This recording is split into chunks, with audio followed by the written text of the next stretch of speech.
কেউ যদি কারো বিরুদ্ধে জেনার ব্যভিচারের অপবাদ দেয় তাহলে সাক্ষী কয়জন লাগবে? চারজন সাক্ষী এট এ টাইম, একসাথে দেখতে হবে। একজনে দেখে আরেকজনের ডাকছে, একজনে দেখে আরেকজনের ডাকছে, মানে একজন আগে দেখছে একজন পরে দেখছে, তাও হবে না। একসাথে কমপক্ষে কয়জনে দেখতে হবে? চারজন। তিনজনে দেখলেও হবে না। মানে আল্লাহ সুবহানাহু ওয়া তাআলা শাস্তিটা দিছেন, কিন্তু শাস্তিটা বাস্তবায়ন করতে গেলে সহজে সম্ভব হবে না। কারণ চারজনে দেখবে আর একজন জানা করবে, এটা সম্ভব? এটা অসম্ভব জিনিস। আবার আল্লাহ পাক বলছেন, কেউ যদি কারো বিরুদ্ধে জেনা ব্যভিচারের অপবাদ দেয়, চারজন সাক্ষী আনতে না পারে, তো যে বিচার প্রার্থী যে মামলা দায়ের করছে তাকে 80 বেত্রাঘাত দেওয়া হবে, উল্টা তার শাস্তি হবে।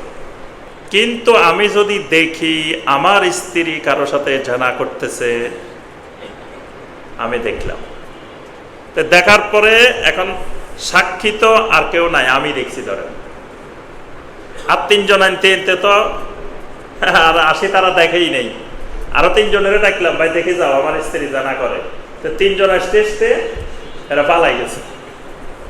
আচ্ছা, তো এখন কি হবে? একজন সাহাবী গিয়ে নবী সাল্লাল্লাহু আলাইহি ওয়াসাল্লামকে বললেন, ইয়া রাসূলুল্লাহ সাল্লাল্লাহু আলাইহি ওয়াসাল্লাম, ধরেন আমার স্ত্রী যদি জেনা করে, ব্যভিচার করে, আমি দেখলাম কিন্তু সাক্ষী আনতে পারলাম না, তাহলে আমি কি করব?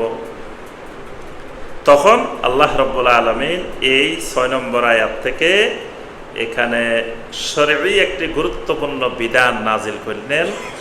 এটার নাম হলো লিআন। এটার নাম হলো লিআন। লিআনের বিধান। লিআন শরঈ একটা হুদুদ। যেই ব্যক্তি তার স্ত্রীর ব্যাপারে কোনো ধরনের অপবাদ নিয়ে আসবে, অভিযোগ নিয়ে আসবে,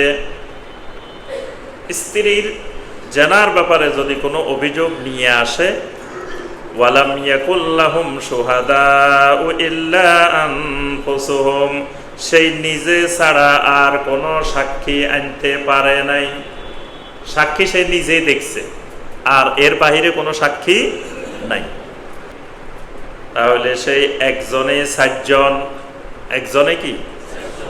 একজনে 7 জন। সে কি করবে?